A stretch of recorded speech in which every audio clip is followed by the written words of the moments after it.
Վրաստան, Թուրքիա, Իրան, Ադրբեջան, ինչ են անում Հայաստանի հարևանները, ինչ է կատարվում այդ երկրներում։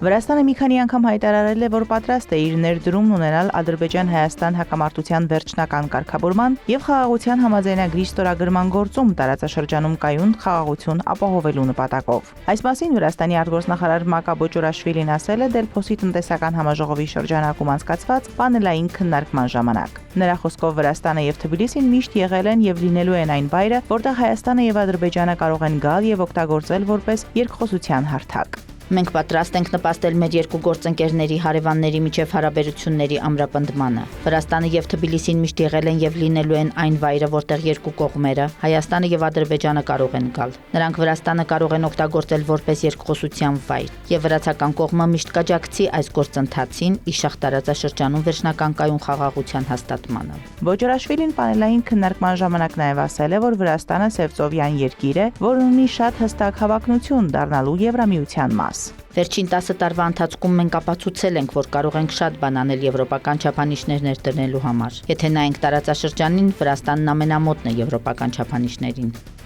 Բոճորաշվիլին նաև նշել է, որ Վրաստանը բազմաթիվ առումներով ապացուցել է, որ կարող է լինել հուսալի գործընկեր։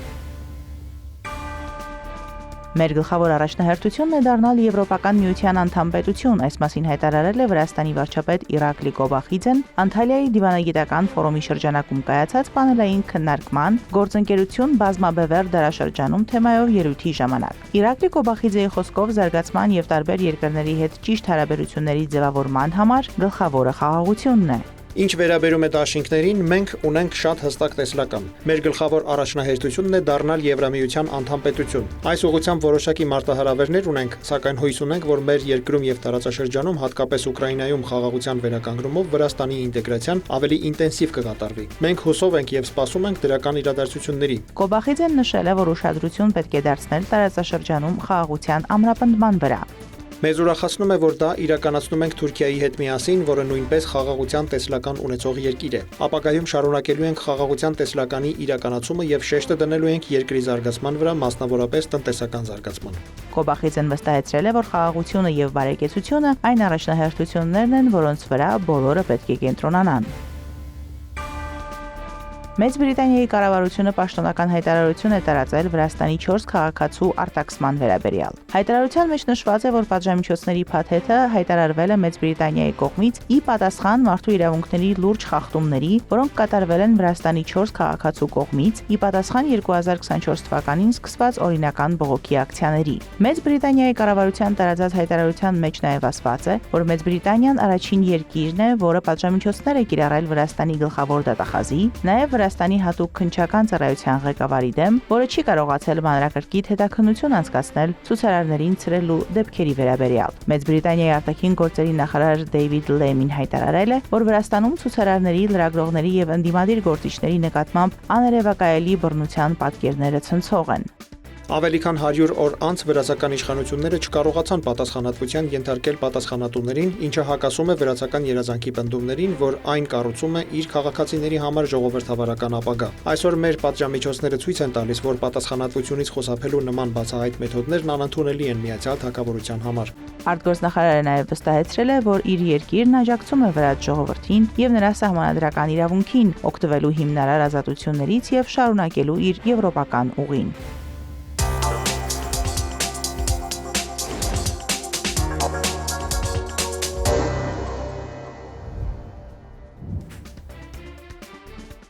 Հայաստանի արտգործնախարարի տեղակալ Վահան Կոստանյանն Անտալիայում հանդիպել է Թուրքիայի իր պաշտոնակից Բերիս Էքինջիի հետ։ Կարևոր քննարկում Թուրքիայի արտգործնախարարի տեղակալ Էքինջիի հետ Հայաստանի եւ Թուրքիայի հարաբերությունների կարգավորման խթանման եւ հնարավոր համագործակցության նոր ոլորտների սահմանման վերաբերյալ։ Մտքեր են փոխանակվել նաեւ տարածաշրջանային եւ միջազգային խնդիրների վերաբերյալ, գրել է Կոստանյանը X-ի միկրոբլոգում։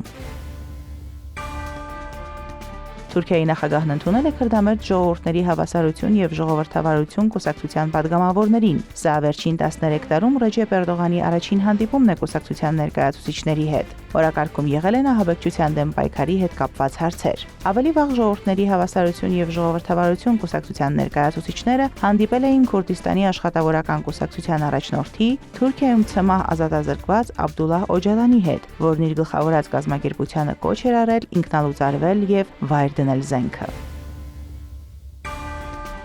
Իսրայելի վարչապետի գրասենյակը հայտնել է, որ Թուրքիայի եւ Իսրայելի ներկայացուցիչներն Ադրբեջանում բանակցություններ են վարել։ Հանդիպմանը մասնակցել են քաղաքական եւ անվտանգային հարցերով բարձրաստիճան պաշտոնյաներ։ Կողմերը ներկայացրել են տարածաշրջանում իրենց շահերը, որոշում է կայացվել շարունակել երկխոսությունը հանուն կայունության եւ անվտանգության, ասված է Բենյամին Նեթանյահուի գրասենյակի հաղորդագրության մեջ։ Ավելի ուշ հայտնի է դարձել, որ Իսրայելը եւ Թուրքիան չեն կարողացել համաձայնության գալ Սիրիայում իրենց միջև լարվածությունը կանխելու համար Ադրբեջանում կայացած բանակցությունների ընթացքում։ Բանակցությունները կշարունակվեն հրեական Փասեքի տոնի ավարտից հետո, որն այս տարի ընկնում է ապրիլի 12-ից 19։ Անկարան մերժել է իսրայելական պատվիրակությունը Բաքու տեղափոխող ռազմաօդային ուժերի ինքնաթիռին անցնել իր օդային տարածքով, ստիպելով նրան շրջանցել այն Սև ծովի վրայով։ Ավելի վաղ Թուրքիայի արտգործնախարար Հական Ֆիդանը հայտարարել է, որ Թուրքիան եւ Իսրայելը ուղիղ բանակցություններ են վարում Սիրիայում հակամարտությունը կանխելու նպատակով։ Հակամարտության մեջ մտնելու մտադրություն չունենք, բայց անտարբերությամբ չենք հետևի Սիրիայում որևէ գործողության, որը վտանգ է ներկայացնում Թուրքիայի համար։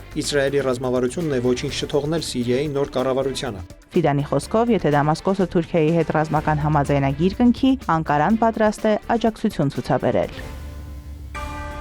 Մարտի 19-ին Ստամբուլի քաղաքապետ Էքրեմ Իմամօղլուի կալանավորումից հետո Թուրքիայում հակակառավարական ակցիաները չեն դադարում։ Ստամբուլում ցույցեր են տեղի ունեցել, քաղաքացիները պահանջում են ազատ արձակել Իմամօղլուին եւ բերման ենթարկված ընդդիմադիր այլ պաշտոնյաների։ Ժողովրդահանրապետական կուսակցության առաջնորդ Օզգյուր Օզելը նախազգուշացրել է, կանգ չեն առնելու մինչև արդյունքի չհասնեն։ Իմամօղլուն մեղադրվում է կոռուպցիայի, փողերի լվացման եւ ահաբեկչության հետ կապ ունենալու համար։ Ընդդիմության համոզմամբ Էքրեմ Իմամօղլուի դեմ հարուցված գործը քաղաքական դրդապատճառներ ունի, քանի որ նա համարվում է առաջիկա նախագահի ընտրությունում Ռեջեփ Էրդողանի հիմնական մրցակիցը։ Միջազգային հանրությունը դատապարտել է Իմամօղլուի կալանավորումը, այն անվանելով հակաժողովրդավարական քայլ։ Միաժամանակ հայտնի է դարձել, որ Իմամօղլուն պետք է ներկայանա դատարան պետական պաշտոնյային վիրավորելու եւ սպառնալու մեղադրանքով։ Իմամօղլուն մեղադրվում է 2025 թվականի հունվարի 20-ին ելույթի ժամանակ դատախազ Աքին Գուրլեքի հասցեին սպառնալիքներ հնչեցնելու համար։ Սպասվում է, որ նիստը կկայանա Սիլիվրի բանտի դատարանում, որտեղ նա այժմ պահվում է։ Սա կլինի Իմամօղլուի առաջին հրապարակային ելույթը կալանավորումից հետո, եթե նրան թույլ տան մտնել դատարանի դահլիճ։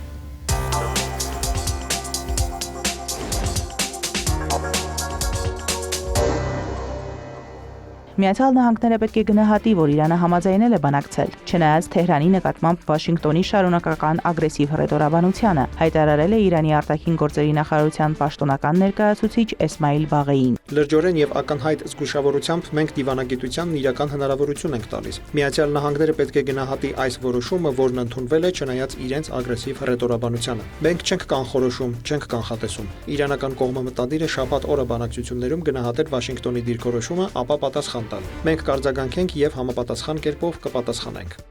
Իրանական եւ ամերիկյան պատվիրակությունները Օմանի մայրաքաղաք Մասկատ կժամանեն շաբաթ օրը եւ Օմանի արտգործնախարարի հետ հանդիպումից հետո անուղղակի բանակցություններ կսկսեն ամերիկյան կողմի հետ, հայտնել է Թասնիմը։ Իրանի պատվիրակությունը կգլխավորի արտգործնախարար Սեյեդ Աբաս Արաղչիին, իսկ ամերիկյան պատվիրակությունը Մերձավոր Արևելքում Միացյալ Նահանգների հատուկ բանագնաց Սթիվ Ուիթքոֆը։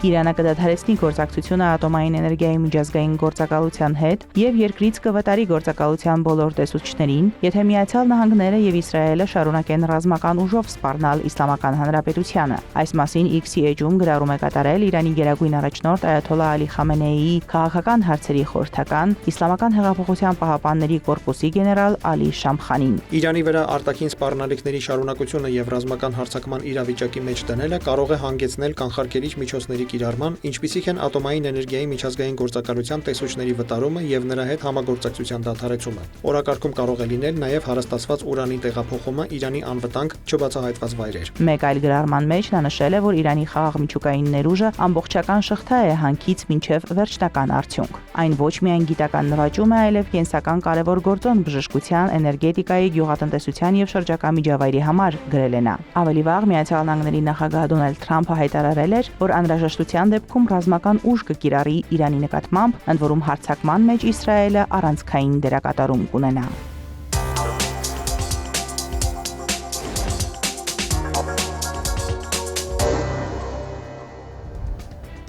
Ապրիլի 12-ին Հայաստանի արտգործնախարար Արարատ Միրզոյանն Անտալիայի դիվանագիտական ֆորումի շրջանակում Ադրբեջանի եւ Վրաստանի արտգործնախարարների հետ կմասնակցի Հարավային Կովկասում տարածաշրջանային համագործակցության մարտահրավերներ եւ հնարավորություններ խորագրով պանելային քննարկմանը։ Այդ մասին ասված է արտգործնախարարության մամուլի խոսնակ Անի Բադալյանի Facebook-յան էջում։ Աշխատանքային այցի շրջանակում նախատեսված են նաեւ երկկողմ հանդիպումներ։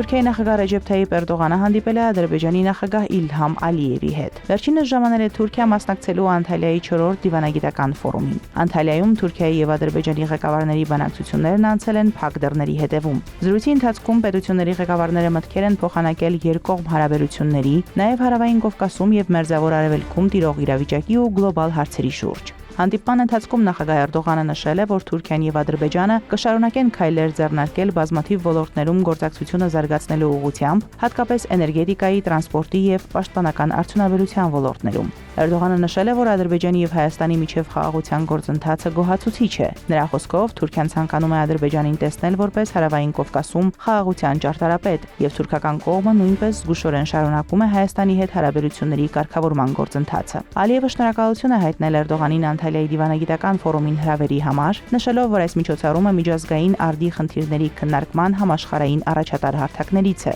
Անտալիայի դիվանագիտական ֆորում 2025-ն անցկացվում է ապրիլի 11-ից 13-ը, նպատակ ունի միավորելու համաշխարհային առաջնորդներին դիվանագիտության վերադարձը մասնատված աշխարհ խորագրի ներքո։